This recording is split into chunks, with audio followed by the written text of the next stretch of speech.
સ્વાસ્થ્યનું કારણ આપી આમ આદમી પાર્ટીમાંથી છેડો ફાડનાર કરશન બાપુ ભાદરકા હવે કોંગ્રેસના સાથીદાર બન્યા છે અને કોંગ્રેસનો પંજો કરશન બાપુએ પકડી લીધો છે। આજે અમિત ચાવડાના હસ્તે જ્યારે કોંગ્રેસનો ખેસ કરશન બાપુએ ધારણ કર્યો ત્યારે ભાજપ અને આમ આદમી પાર્ટી બંને પર તેમના દ્વારા આકરા પ્રહારો કરવામાં આવ્યા હતા।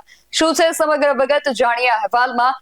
જય હિન્દ। BSI TV ન્યૂઝ પર આપની સાથે હું છું નિધિ ગઢવી। એક સમયે આમ આદમી પાર્ટી સાથે જોડાયેલા અને આમ આદમી પાર્ટીની અંદર લગભગ 3 થી 4 વર્ષ સુધી સેવા આપેલ કરશન બાપુ ભાદરકાએ થોડા સમય અગાઉ અચાનક જ આમ આદમી પાર્ટીમાંથી છેડો ફાડી નાખ્યો હતો। એમણે ત્યારે એવું કહ્યું હતું કે મારા સ્વાસ્થ્ય સમસ્યાઓના કારણે હું હાલ મારું જે રાજકીય કામકાજ છે એની સાથે છેડો ફાડી રહ્યો છું, પરંતુ હવે કરશન બાપુ જે ભાદરકાવાળા છે એ કોંગ્રેસની અંદર જોડાઈ ગયા છે અને હવે કોંગ્રેસને માવતર પાર્ટી ગણાવીને ભારતીય જનતા પાર્ટી અને આમ આદમી પાર્ટી બંને પર આકરા પ્રહારો કરી રહ્યા છે। આજે જ્યારે અમિત ચાવડાના હસ્તે તેમણે ખેસ ધારણ કર્યો ત્યારે ભારતીય જનતા પાર્ટી અને આમ આદમી પાર્ટી પર તેમણે શું આકરા પ્રહારો કર્યા છે સીધા તેમને જ સાંભળીએ। જી, હું આજે એક સિપાઈ તરીકે જોડાયો છું અને પાર્ટીનો જે આદેશ હશે એ પ્રમાણે એ લેવલે હું કામ કરવા માટે તૈયાર છું। ચૂંટણી માટેની તૈયારીઓ જી, ચૂંટણી એ એક સંગઠનનો એક ભાગ હોય છે। પછી સ્થાનિક સ્વરાજ્યની ચૂંટણી હોય, વિધાનસભાની હોય, લોકસભાની હોય, પાર્ટીનો જે કંઈ ઓર્ડર હશે એ હું ખૂબ તાકાતથી કરીશ અને ગુજરાત આખું સાક્ષી છે કે હું જે કંઈ કરું છું એ કેટલી તાકાતથી કરીશ। નહીં, હાલ પૂરતું તો હું પૂરા ગુજરાતની અંદર જે આ લોકોએ ભાજપ અને આમ આદમી પાર્ટીએ આભાસ ખોટો ફેલાવ્યો છે, ધર્મના નામે જે અધર્મ કરી રહ્યા છે એ વાસ્તવિકતા શું છે એ ઘરે ઘરે પહોંચાડવાનો પ્રયત્ન કરીશ। જે ઘણું બધું છે, મેં કહ્યું એ પ્રમાણે કઈ ઉદ્દેશ નથી, પરિપક્વતા નથી, દીર્ઘદ્રષ્ટિ નથી અને સંગઠન હોવું જોઈએ, પાર્ટી હોવી જોઈએ। ભાજપ કોંગ્રેસના મત તોડવા માટે આમ આદમી પાર્ટીને વેપન તરીકે વાપરે છે, વેપન તરીકે। જી નહીં, હું જ્યાં સુધી આમ આદમી પાર્ટીમાં રહ્યો ત્યાં સુધી મને તો માથે રાખ્યો છે, આખું ગુજરાત એનું સાક્ષી છે, પણ ક્યાં જવું છે એની તો ખબર હોવી જોઈએ, ઉદ્દેશ તો હોવો જોઈએ। ક્યાં સુધી બીજી પાર્ટીઓના વેપન્સ તરીકે કામ કરીશું? લોકશાહી એ માવતર છે, આઝાદી જે કઈ લોકશાહીને આપણે તમે પૂછી રહ્યા છો, હું બોલી રહ્યા છું, બધી આઝાદીની દેન છે ને આઝાદીના પાયામાં કોંગ્રેસ છે। એટલે હું રિપીટ કરું છું કે કોંગ્રેસ એ માવતર પાર્ટી છે અને દરેક લોકશાહી પ્રેમીએ એનું રક્ષણ કરવું જોઈએ, જતન કરવું જોઈએ। જી, વક્રતુંડ મહાકાય સૂર્યકોટિ સમપ્રભા નિર્વિઘ્નમ કરુ દેવ મે સર્વ કાર્યેષુ સર્વદા। ઓમ નમઃ પાર્વતી પતિ હર હર મહાદેવ। ટૂંકું અને ટચ કહેવું છે, આમ આદમી પાર્ટીની વાસ્તવિકતા હું જોઈને આવ્યો છું અને ભાજપની વાસ્તવિકતા દેશ અને દુનિયા જાણે છે। 2 મિનિટમાં મારે એ કહેવું છે કે તમારે ને મારે સંકલ્પ કરવાનો છે। આજ સુધી ભાજપે સનાતનની વાતો કરીને દેશને ગુમરાહ કર્યો। જે લોકોએ ગાયની કતલ કરીને માથે ભગવા રાખીને, જે લોકોએ ગાયની કતલ કરીને માથે ભગવા રાખીને ગાયના માંસ ઉપર દાન લીધું છે, એવા લોકોને ઘર ભેગા કરવા માટે આજે તમારી સાથે આવ્યો છું, અને એ માટે 2 હાથ અને ત્રીજું માથું જોડીને વિનંતી કરવી છે, આમ આદમી પાર્ટી તમે ક્યાંથી આવો છો, જે સોસાયટીમાંથી આવો છો, જે ગામમાંથી આવો છો, એને કહેજો કે ડરપોક ભાજપને કોંગ્રેસથી ડર લાગે છે, એટલા માટે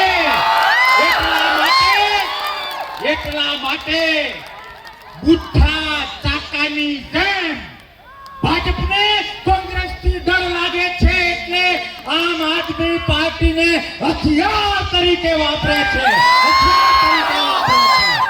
હું આજે પણ આમ આદમી પાર્ટીના એક કાર્યકર્તાઓને પ્રેમ કરું છું, હું આજે પણ આમ આદમી પાર્ટીના એ નેતાઓને પ્રેમ કરું છું અને મારા પ્રેમની સાથે અપીલ કરું કે મરી જવું કુરબાન, પણ ભાજપના ચમચા બનવાનું હે આપ બંધ કરો.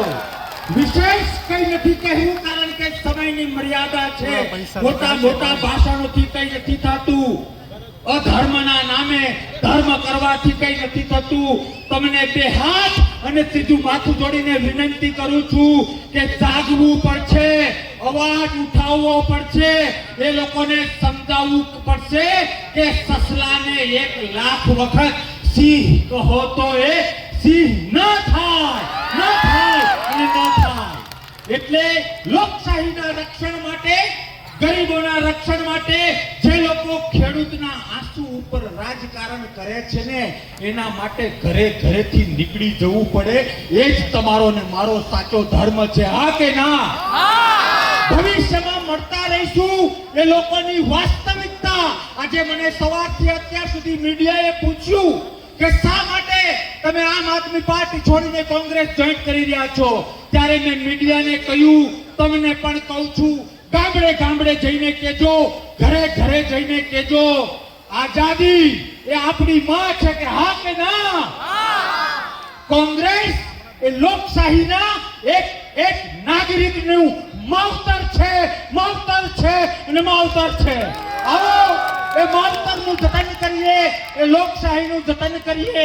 અને મેં લોકોને, મીડિયા વાળા ભાઈઓને કહ્યું, તમને કહું, તમે તમારા વિસ્તારમાં કહેજો કે ભાજપ કયું હથિયાર આગળ કરે છે, તો કે આપ. એ બધું જ આભાસી છે.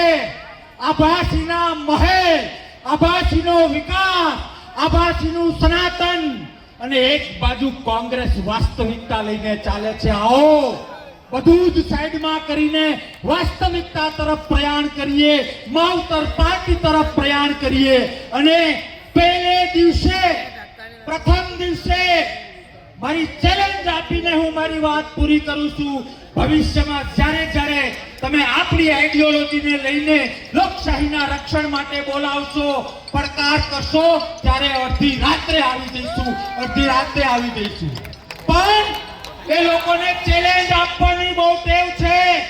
એ લોકોને એવું છે કે અમને જ બોલતા આવડે. હવે માવતર પાર્ટીમાં બાપ આવ્યો છે. તમારામાં તાકાત હોય તો તમે કહો એ સમય, તમારામાં તાકાત હોય તો તમે કહો એ ટીવી, એ સ્થળ.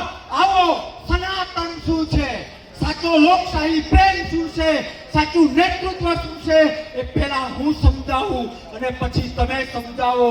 એક ઈંચ જો કરશન બાપુ પાછો પડે તો સમાધિ લેવા તૈયાર છે. કોંગ્રેસ માટે ઘરેથી નીકળીને રાષ્ટ્રને બચાવવા માટે, લોકશાહીને બચાવવા માટે તૈયાર છો? હા કે ના? જો હા, તો જે ધર્મમાં માનતા હોવ, જે માલિક, જે ઈશ્વર, જે માતાજી, જે ભગવાનમાં માનતા હોવ, એની સાક્ષીમાં 2 હાથ ઊંચા કરીને મને વચન આપો. 2 હાથ ઊંચા કરીને મને વચન આપો કે હા, કોંગ્રેસ લાવીશું,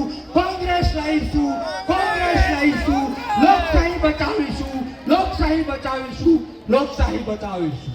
છેલ્લે મહાદેવને યાદ કરીને મારી વાત પૂરી કરું છું.